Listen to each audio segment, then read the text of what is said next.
of the Christian Origins volumes are directly incorporated, as are various paragraphs from Wright's popular-level books like Surprised by Hope and The New Testament for Everyone commentaries.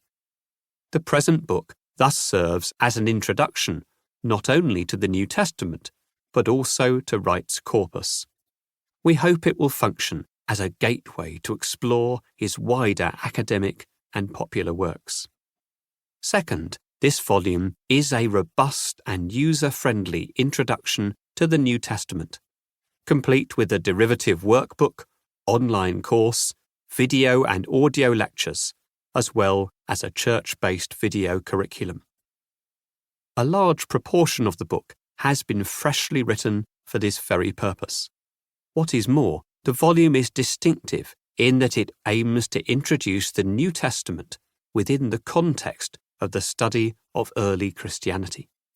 Our primary purpose, which we cannot express forcefully enough, is not merely to add knowledge to the things that readers already believe about the New Testament. Rather, we aim to provide the scaffolding for a fully orbed and fully fledged historical description and theological account of Jesus and the early church.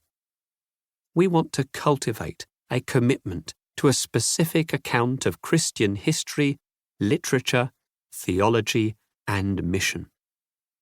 Third, the book seeks to avoid some of the standard problems with a New Testament introduction.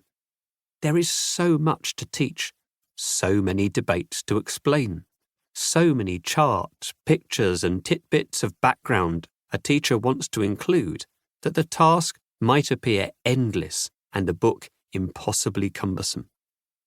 We have tried to be reasonably thorough, but in the most precise and pictorial way possible. The chapters that discuss each individual New Testament book proceed by means of a quick thematic introduction. They then discuss critical and contextual matters, provide an outline of the book, offer a miniature commentary, and finish off with some thoughts about. Suggestions for further reading on each chapter's topic can be found in the accompanying PDF. In terms of acknowledgements, volumes like this stand on the shoulders of others. While the present volume is clearly based on Wright's work, it would be remiss not to acknowledge the many writings beyond Wright that have deeply shaped the formation and composition of the book as a whole and its several sections. Among these are the erudite works of Richard Hayes, Martin Hengel, Morna Hooker, Luke Timothy Johnson, James Dunn, Richard Balcombe, David De Silva, and Ben Witherington. These scholars have proved to be notable modern interpreters to whom we have turned time and again for interpretative decisions on various portions of the New Testament. Several other people need to be thanked for their assistance in the completion of this project. We are indebted to several scholars who read portions of the text and offered constructive feedback.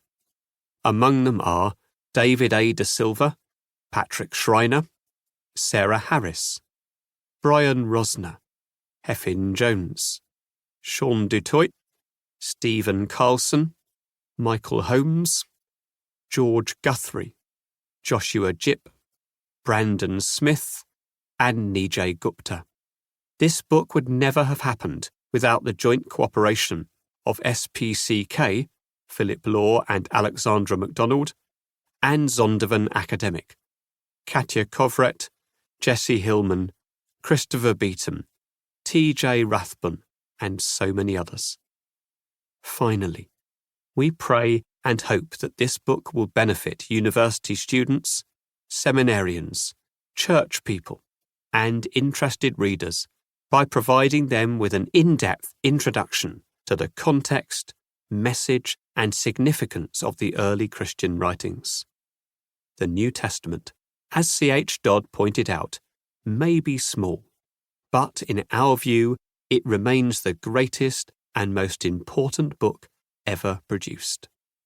N.T. Wright and Michael F. Bird. 1. Reading the New Testament.